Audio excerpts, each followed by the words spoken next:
नमस्कार बंधूंनो, जय हिंद, जय शिवराय, जय श्रीराम, जय जय श्रीराम. हे हिंदवी स्वराज्य व्हावे हे तो श्रींची इच्छा.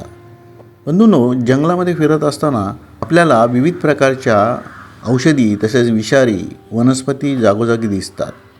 गावातील गावकरी किंवा वैदी यांना या वनस्पतींविषयी अधिक माहिती असते. कोणत्या वनस्पती ह्या औषधी आहेत, कुठल्या विषारी आहेत, त्याचप्रमाणे कोणत्या वनस्पती आपण खाऊ शकतो किंवा त्याची फळे खाऊ शकतो या संदर्भात तेच जाणतात. वसई भागातील गुमतारा ह्या किल्ल्यावर जात असताना आम्हाला स्थानिक गावकऱ्यांनी येथील एका झाडाखाली थांबवले.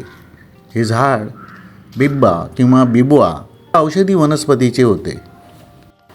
या वनस्पतीबाबत अधिकची माहिती ही वेबसाईट तसेच प्रसारमाध्यमातून संकलित केलेली आहे. यामध्ये चुकी किंवा त्रुटी असू शकतील, त्याबद्दल क्षमस्व. तसेच यावर सांगितलेले उपचार हे माहितीगाराकडून किंवा वैद्य यांच्याकडून जाणून घ्यावेत किंवा डॉक्टरकडे जाणून घ्यावेत, मगच ते उपचार करावेत. बिब्बा किंवा बिबुआ, ज्याला भिलावा किंवा इंग्रजीमध्ये मार्किंग नट ट्री असे म्हटले जाते, ही एक औषधी वनस्पती आहे. भारतीय आयुर्वेदिक परंपरामध्ये ही वापरली जाते आणि तिच्या फळातील तेलासाठी प्रसिद्ध आहे. हे तेल पारंपरिक औषधांमध्ये विशेषतः गरम कडून वेदनांवर लावण्याकरिता वापरले जाते, परंतु हे अत्यंत दाहक असल्यामुळे याचा वापर हा काळजीपूर्वक करणे आवश्यक आहे, अन्यथा त्वचेवरती फोड येतात. ही वनस्पती पानझडी वृक्ष आहे. आंबा आणि काजू या कुळातील आहे असे म्हटले जाते. बिब्याचे तेल मूळ वयात पोटाचे विकार, जंत यांसारख्या समस्यांवर वापरले जाते. प्राचीन काळी कपड्यांवर खुणा करण्यासाठी याच्या सालीचा रस वापरला जात असे. भारतामध्ये उगवणारी एक आयुर्वेदिक औषधी वनस्पती बिब्बा गरम करून त्याला टाचणीने टोचतात. त्यातील तेल टाचणीला लागले की ते गरम तेल टाचणीने दुखऱ्या भागाला किंवा सुजीला लावले जाते.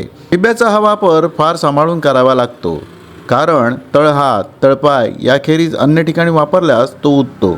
बिब्बा हा उतल्यानंतर खोबरेल तेलाचा लेप हा त्यावर लावल्यास त्यावर उतारा ठरतो. ग्रामीण भागामध्ये अनेक लोक याचा असाच वापर करतात.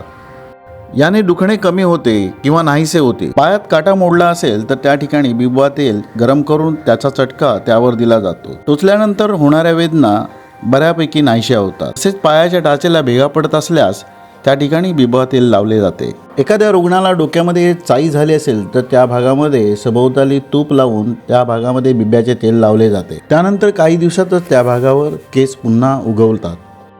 याचे तेल काढताना काळजी घ्यावी लागते. तेल डोळ्यात उडल्यास दृष्टी जाऊ शकते. शरीराच्या एका त्वचेच्या भागास लागल्यास त्या ठिकाणी नुकसान होऊ शकते, त्या ठिकाणी फोड येऊ शकतात. त्यामुळे माहितगार व्यक्तीने त्याचा वापर करणे किंवा हाताळणे. या झाडाला जुलै महिन्यामध्ये फळ येण्यास सुरुवात होते व नोव्हेंबर-डिसेंबरमध्ये ही फळं पिकतात.